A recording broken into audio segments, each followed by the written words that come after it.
Verity by Colleen Hoover. Extended book summary with spoilers. Loan Ashley is a thriller novelist. Still reeling from the death of her mother and feeling stuck in her writing career, she is plagued by severe writer's block. More recently, she witnesses one traumatizing accident. The impact of the accident barely registers with her, even as she finds herself covered in the victim's blood. A stranger, Jeremy Crawford, steps in to help her out, and they share an instant moment of potent chemistry. Loan will soon find Jeremy is married to best-selling author Verity Crawford, incapacitated after being involved in a car accident. During a meeting at the publishing company, Jeremy offers Loan a contract to finish the series Verity had been working on. Loan is nervous, but she agrees. She moves into the Crawford family home in order to dig into Verity's writings. In involving herself heavily in her work, she feels an attraction toward Jeremy. Meanwhile, strange happenings make her start to suspect that Verity might be feigning her incapacitation. In the office, Loan discovers a manuscript entitled So Be It that destroys her vision of Verity as a good mother and wife. Rather, the manuscript portrayed Verity as selfish and manipulative. As Loan reads about Verity's past, including any connections to the tragic deaths of the Crawfords' twin daughters, she feels an increasing sense of unease and determines that her best course of action is to keep this manuscript hidden from Jeremy. As Loan finally feels comfortable in Vermont, she gets along very well with Jeremy and his son, Crew. Even though she knows Jeremy is a married man, Loan just can't resist the charm of Jeremy, her attraction to whom heightens with each passing day. As tensions continue to rise in the Crawford home, Loan grows increasingly unsettled, a feeling building that someone is watching her. She finds odd things occurring, doors opening and closing by themselves, items disappearing, and machinery switching themselves off.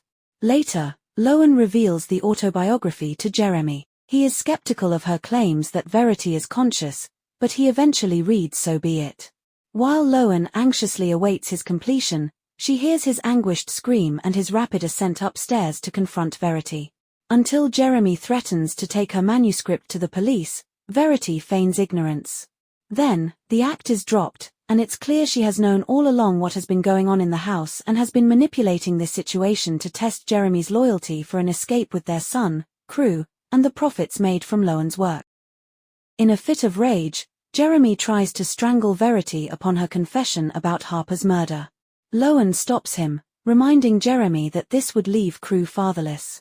Instead, she suggests something more discreet. If Jeremy causes Verity to vomit, they can stage this as a case of inhalation pneumonia to avoid a criminal investigation. Jeremy does this, and Verity has the horrible end of choking on her own vomit. Months later, Jeremy, Crew, and pregnant Loan are preparing to leave their Vermont home for a fresh start in North Carolina. While the move is going on, Loan discovers a hidden letter addressed underneath the floorboards. In it, Verity makes some shocking confessions. The manuscript was a writing exercise, and Jeremy must have known of it, having orchestrated their accident. Panicked, Loan destroys the letter. Still, she is not sure whether the letter or the autobiography has the real story. The novel ends with Loan being lost in thought over the tragic history of the Crawfords and the mastery of Verity's manipulations that kept her in doubt as to how any of them knew the complete picture. Themes: obsession and control. In Verity, characters have a plethora of obsessions that pervade work, personal relationships, and in searching for truth or deception on all sides. Verity's most obvious obsession is with her husband, Jeremy.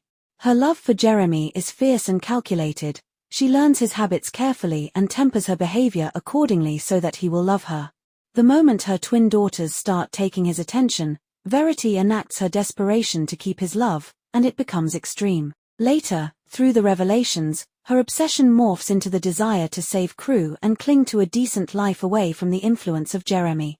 As Loan becomes more entrenched in her work, she starts to develop an obsession with Verity. She had been commissioned to take over Verity's style and continue the series, finding herself enthralled with embodying a woman now unable to continue her work. This obsession deepens when she finds So Be It. Loan finds herself intrigued with the dark revelations in the text, and her infatuation with Jeremy painfully intertwines itself with her fixation on Verity. She is jealous of Verity's place in Jeremy's heart. Grief and loss. Characters go through profound grief and trauma that set them deeply affected psychologically, shaping the course of the story. Loan is overwhelmed by the numbing sorrow of her mother's death, which influences her understanding of the complex suffering within the Crawford family.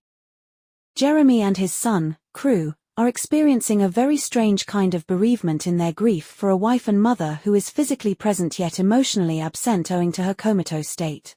They also bear a heavy cross from the loss of twins, Harper and Chustin, under tragic and questionable circumstances. This novel accomplishes an in-depth look at the grieving process through Verity's autobiography, So Be It.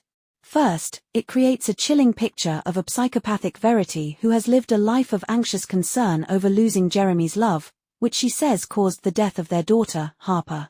A later letter Loan finds provides a completely different insight.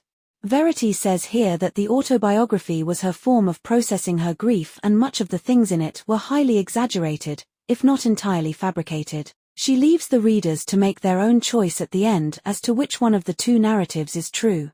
By the story's end, characters more overwhelmingly face an even more complicated version of grief.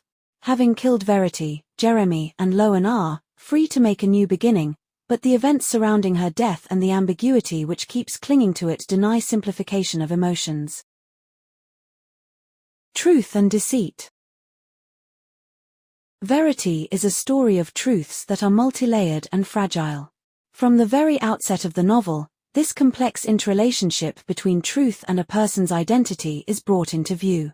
In this case, following the accident of Verity, Loan is approached to work on the series of novels created by Verity. Although there was mention by both the publishing company as well as the husband of Verity, works were now being created by another writer, but they were not, as a matter of fact, Verity's works.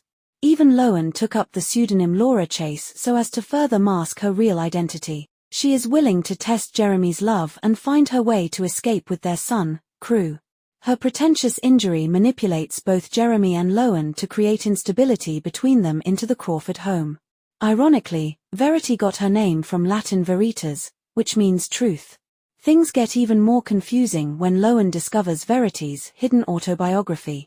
It depicts Verity as a psychopathic killer, which is somewhat balanced by the letter she leaves for Jeremy, depicting her as an loving mother and wife. Loan has absolutely no idea which version is the truth and settles on whatever version of the truth that works best for her.